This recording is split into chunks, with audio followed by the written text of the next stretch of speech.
Hello everyone and welcome back. So in this tutorial I'm gonna tell you how you can receive Toncoins from your friends or someone else. So for that, obviously, first of all, you'll need to have the Tonkeeper app, like I have this here.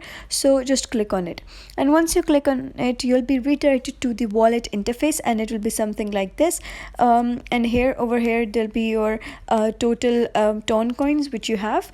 And if you are wishing to receive any of the Toncoins from your friends, or your friends want to send you any Toncoin, or in case you have bought any Toncoin from any person physically and they want to send you through the app, so what you have to do is click on history over here at the bottom and just click on it, and here you'll be able to see this option receive.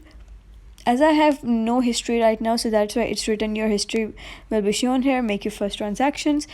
And so just click on receive, and once you click on receive, this will be the QR code of you.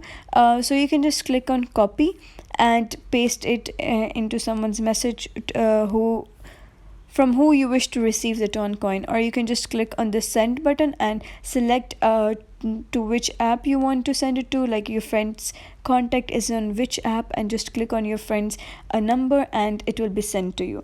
So over there your friend can just click on it and send you the Toncoins, whichever they want to send. So that is how you can receive Toncoins from your friends through the Tonkeeper. If you like this tutorial, give it a thumbs up and don't forget to subscribe.